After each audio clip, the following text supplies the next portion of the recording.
नमस्कार। Secure academy के YouTube channel पर आप सभी मित्रों को हार्दिक स्वागत, वंदन, अभिनंदन है दोस्त। मैं हूं दिलीप और हम बात करने जा रहे हैं सिगमंड फ्रायड के थ्योरी के बारे में, जिसका नाम है सोशियो कल्चरल थ्योरी। ओके, तो आज हम इसको समझने की कोशिश करते हैं कि इस प्रकार की थ्योरी उन्होंने जो दिया, इद, ईगो और सुपर ईगो को बहुत बेहतरीन ढंग से समझने की कोशिश करते हैं। हम आज इतनी आसानी भाषा में आप इसको समझाने की कोशिश करेंगे, आप पूरी लाइफ में इसे भूलेंगे ही नहीं। इस तरह से आज इसका एग्जाम्पल देकर हम वो समझाने की कोशिश करेंगे। तो आइए समय वेस्ट ना करते हुए इसे समझने की हम कोशिश करते हैं कि इस प्रकार की थ्योरी किस प्रकार से उन्होंने प्रोवाइड की। ओके, तो आइए समझ करते हैं ईद किसे कहते हैं, ईद, ईगो, सुपर ईगो। सबसे पहले समझने की कोशिश करते हैं, इन्होंने दो बात कही थी जिसे हम क्या कहते हैं, दो तीन बात और इसके अलावा समझने की कोशिश करते हैं। सबसे पहले उसे ही हम समझ लेते हैं। पहले उन्होंने बताया लिबिडो, लिबिडो एक वर्ड ही। दूसरा वर्ड समझते हैं लाइफ इंस्टिंक्ट,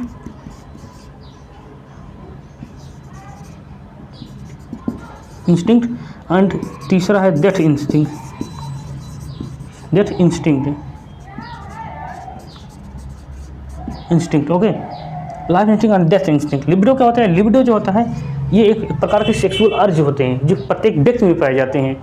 इसकी एक समय सीमा निर्धारित होती है। जैसे लिबिडो की बात करें, ये जन्म के समय बहुत काफ़ी प्रभावी रहता है। यानी कहने का मतलब है शैशवावस्था में, इन्फेंसी स्टेज में बहुत तीव्र मात्रा में पाया जाता है किसी भी शिशु में।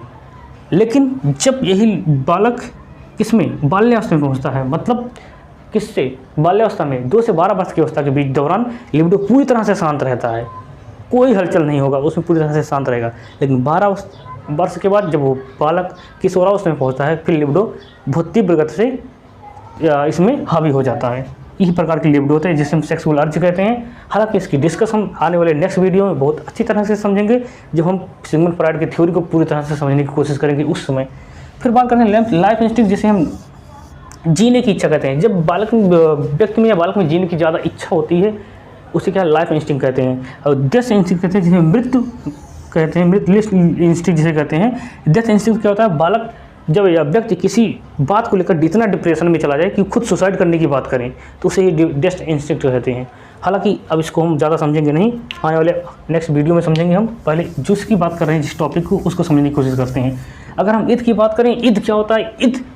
ईद का कहने का मतलब जिसे हम हिंदी में इदम कहते हैं, ये क्या होता है? इसका व्यवहार जो होता है, किसी बालक का व्यवहार तुरंत इच्छाओं को पूरा करने वाला होता है। आई मीन टू से, कहने का मतलब जो चीज़ वो मांगेगा उसकी इच्छा तुरंत पूरी होनी चाहिए। वो कैसे, कौन कहता है? ईद कहता है। लेकिन ईगो क्या कहता है? सुपर ईगो और ईद, मतलब परा अहम और इदम के बीच में जो बैलेंस का काम करता है, जो तराजू काम करता है, तोलने का काम करता है, वो अहम होता है, ईगो होता है। इसकी इच्छा क्या होता है? तुरंत पूरा करने वाला होता है। अगर इससे ये बोलेगा भाई मेरे को पानी चाहिए, प्यास लगी, तो तुरंत चाहिए, ऑन द स्पॉट चाहिए, लेट उसमें नहीं होना चाहिए। ये बोलेगा अच्छा ठीक है भाई, तुम्हारे पास नहीं है, अभी 1 आध घंटे में कहीं से दूसरी जगह 10-15 मिनट बाद अरेंज करके ला के देना। और ये जो होता है, नहीं मुझे चाहिए ही नहीं, इसमें सबसे ज़्यादा नैतिकता होती है। यहाँ पर ये नैतिक नियमों का पालन नहीं करेगा ईद, लेकिन ईगो नैतिक तथा अनैतिक दोनों को बैलेंस बना के काम करने का कोशिश करता है। सुपर ईगो क्या करता है? अगर उसे लगा कोई चीज़ चोरी करना ही नहीं चाहिए, यहाँ पे बोलेगा चोरी करेंगे ही हम खाने के लिए। यहाँ पे बोलेगा चोरी जरूरत पड़े तो कर लेंगे, नहीं जरूरत पड़े तो नहीं करेंगे। तो आइए समझने की कोशिश करते हैं इदम क्या होता है। इदम समझने की कोशिश करते हैं। मान लो कोई बालक है, वो विद्यालय जाता है। अब घर से खाना खा के गया, लंच टिफिन लेके गया विद्यालय में। अब विद्यालय में उसको मतलब 4 रोटी लेके गया, 4 चपाती लेके गया विद्यालय में। अब दोपहर को लंच हुआ, अब खाने बैठा। अब खाने बैठने के लिए उसका मित्र आ गया। उसका मित्र आया, बोले भाई मेरे को भूख लगी, मैं सुबह खाना खा के नहीं आता, मेरे को भूख लगी, तू मेरे को खाने दे दे। अब जो ईद है, ईद, वहाँ पे ईद क्या कहेगा? ईद वहाँ पे कहेगा नहीं, इसको एक भी चपाती मत दो, जो खाऊंगा सब मैं खाऊंगा, अकेला खाऊंगा, इसको नहीं देंगे। लेकिन ईगो यहाँ पे, अगर सुपर ईगो होता है, सुपर ईगो क्या कहेगा? सुपर ईगो में अगर बालक आ गया, बोलेगा एक काम कर, सुबह में सब रोटी खाना खा के आया था, एक काम कर 4 रोटियाँ तू ही खा ले, मेरे को भूख नहीं है, तू ही खा ले। सुपर ईगो कहेगा। लेकिन ईगो देखो, ईगो क्या कहेगा? इन दोनों के बीच में बैलेंस बनाने का काम करेगा। ईगो कहेगा, जब इस अवस्था में बालक इसमें क्या सोचता है, इसमें बोलेगा बालक एक काम कर भाई। ईगो क्या कहता है? भाई 2 रोटी तू खा ले और 2 रोटी मैं खा लेता हूँ, तेरा भी पेट भर जाएगा, मेरा भी पेट भर जाएगा। तो मतलब दोनों के बीच में बैलेंस बनाने का जो काम कर रहा है, कौन कर रहा है? ईगो कर रहा है, अहम कर रहा है। इस प्रकार जो ईगो का होता है सबसे इंपॉर्टेंट रोल प्ले करता है। यहाँ पे इदम और सुपर ईगो अपर अहम के बीच में जो बैलेंस बनाने का काम करता है, संतुलन बनाने का काम करता है, वो ईगो करता है, अहम कहता है। अगर मान लो इदम, एक एग्जाम्पल और लेते हैं, यहाँ पे बालक उसको चॉकलेट चाहिए। अब उसे चॉकलेट चाहिए तो कैसे भी करके तुरंत चाहिए कि उसकी तुरंत इच्छाओं को पूरा करने वाला होता है।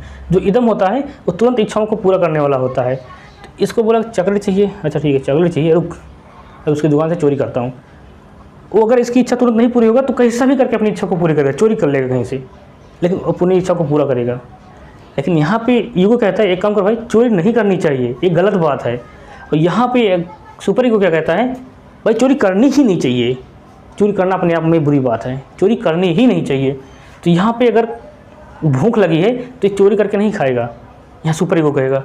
लेकिन यहाँ पे ये कहेगा मैं तुरंत चोरी करके खाऊंगा। लेकिन ये कहेगा एक काम कर भाई, मांग के खा ले, चोरी क्यों करेगा, थोड़ा कम मिलेगा मांग के खा ले। मतलब दोनों के बीच में बैलेंस बनाने का काम करता है। कौन सा, अहम करता है। एक और एग्जांपल लेते हैं, समझने की कोशिश करते हैं। मान लो बहुत अच्छा एग्जांपल है, आप समझने बहुत आसानी से समझ सकते हो। आप हर एक व्यक्ति के गाँव में या कहीं भी होता रहता है, शादी होती रहती है।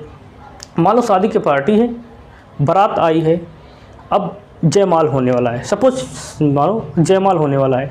अब जयमाल होने के समय क्या होता है, बहुत सारी लड़कियां होती हैं मेकअप करके मस्त साड़ी वाड़ी पहन के, वो साड़ी नहीं पहनती, बहुत लोग अपना ऐसे ड्रेसेस पहनती हैं। मान लो जाती हैं स्टेज पे खड़े रहते हैं दूल्हे के आजू बाजू में, दूल्हे दुल्हन के साइड में जयमाल के लिए। अब मान लो ठंडी का दिन है, अब ठंडी के दिन में शादी हो रही है। अब उस समय पर वो इतने महंगे कपड़े खरीदती हैं, 15,000 के लहंगे खरीदती हैं, सूट खरीदती हैं, जो भी खरीदती हैं उसको पहन के जाती हैं। अब वहाँ पे प्रॉब्लम ये आता है कि इतने महंगे कपड़े के साथ हम स्वेटर कैसे पहने। स्वेटर तो पहनती नहीं है ठंडियों में, आपने भी देखा होगा कि लड़कियाँ स्वेटर नहीं पहनती हैं किस पे जाने के लिए, जयमाल पे जाने के लिए। अब उस कंडीशन में क्या होता है, वो अब बोलेंगे कि मैं स्वेटर लेकर तो पूरा मेरा ड्रेसिंग बेकार हो जाएगा, इसलिए मैं स्वेटर पहन के नहीं जाऊँगी। तो यहाँ पे ईद क्या कहेगा, ईद कहेगा काम कर, मैं स्वेटर पहन के कैसे जाऊँ, मैं स्वेटर पहन के नहीं जाऊँगी, इतना महंगा कपड़ा है, मैं स्वेटर पहन के जाऊँगा, मेरा तो दिखेगा ही नहीं, मेरा बेकार हो जाएगा, कुछ मेरी फैशनलिटी नहीं दिखेगी वहाँ पे। तो ईद कहेगा भाई स्वेटर सब साइड कर दे, मैं नहीं लेके जाऊँगा। लेकिन जो सुपर ईगो क्या कहता है, वहाँ पे उसका सुपर ईगो कहेगा अरे पगली ठंड हो रही है, ठंडी लग जाएगी, आज तो मान ले तू चली जाएगी, जयमाल पे खड़ी हो जाएगी, लेकिन ठंडी का मौसम है, ठंड लग जाएगी, तेरी जान भी जा सकती है कल, इसलिए तू स्वेटर पहन ले, स्वेटर को मत फेंक, स्वेटर पहन ले क्योंकि तुझे ठंड लग जाएगी। लेकिन जब उन दोनों के बीच में ईगो आता है, अहम आता है, तो क्या कहता है भाई, इन दोनों के बीच में संतुलन बनाने की कोशिश करता है। वो काम कहता है, वो बोलता है एक काम कर, सुन पगली, तू स्वेटर नहीं ले रही तो कोई बात नहीं, मत ले, लेकिन एक काम कर, साल तो ले ले, साल लेके साइड में रख ले, तू थोड़ा टाइम तक वहाँ पे रहे ना, जब तुझे ठंड लगेगी तो उसे ओढ़ लेना, और जब ठंड नहीं लगेगी साइड में रख देना। एक अब अच्छा विकल्प है, तुझे ठंड लगेगी तो ओढ़ लेना, नहीं ठंड लगेगी तो हटा देना।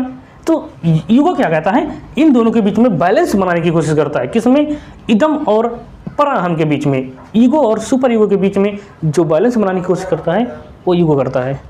तो आज के लिए इतना ही, मिलते हैं आने वाली नेक्स्ट वीडियो में।